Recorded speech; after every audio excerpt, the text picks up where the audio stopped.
বাহিরে অঝোর ধারায় বৃষ্টি হচ্ছে। এখন আসলে মনে হয় শ্রাবণ মাস নাকি আষাঢ় মাস শেষ হয়নি কে জানে।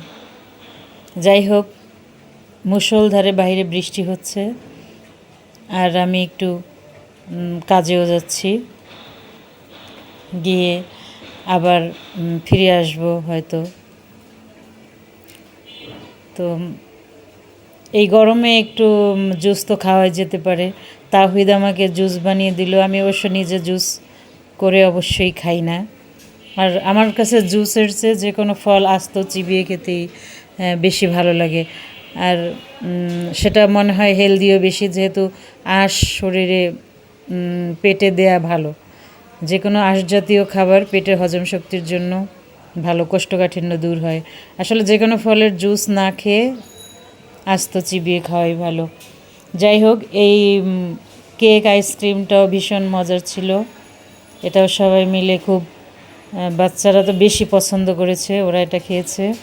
তারপরে দুপুরের আয়োজনে ছিল তুলাডাডি মাছ। তুলাডাডি এটা হচ্ছে আমাদের বরিশাল পটুয়াখালীর, এটা একটা নদী বা এটা সামুদ্রিক মাছ। অনেকে চেনেন বা অনেকে চেনেন না। অনেকটা বেলে মাছের মতো স্বাদ, দেখতেও বেলে মাছের মতো, কিন্তু মাথাটা একটু চোখা। যাই হোক, আর ছিল বেগুন ভাজা, করলা ভাজা, গরুর মাংস আর কচু শাক ভাজি।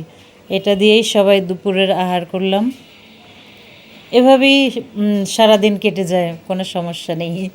এভাবেই সবার দিন ভালো কাটবে। সবাই ভালো থাকবেন, সবাই ভালো ভালো চিন্তা করবেন। আর এই যে ছোট ছোট গাছের যত্ন নেবেন। আমার এই বেলি গাছগুলিতে অনেক সুন্দর সুন্দর ফুল ফোটে। এবছরে তারা অনেক ফুল দিয়েছে, আর ফুলগুলি এত সুরভিত, এত সুন্দর সুগন্ধ। তারপরে এই যে একজন আছে, ওনাকে নিয়েও আমাদের খুব ভালো দিন কাটে। উনি খুবই দুষ্টুমি করে, উনিও খুব চালাক। ওনাকে যখন ভিডিও করা হয় তখন সে দুষ্টুমি থেকে কিছুটা হলেও বিরত থাকে। সে খুবই চালাক, এখন খুব ভদ্র শান্তভাবে আছে। সে সারাদিন একটু লাফ ঝাপ এগুলোই পছন্দ করে। তাকে এই বেডের উপরে রাখা হয়, কিন্তু সে বেডে কতক্ষণ, ফ্লোরে কতক্ষণ, এভাবেই গড়াগড়ি করে। সে খুবই দুষ্ট, তার অন্য অন্য ভাই বোনদের মতোই, এবং তাকে সবাই খুব আদর করে। ভালো থাকবেন সবাই।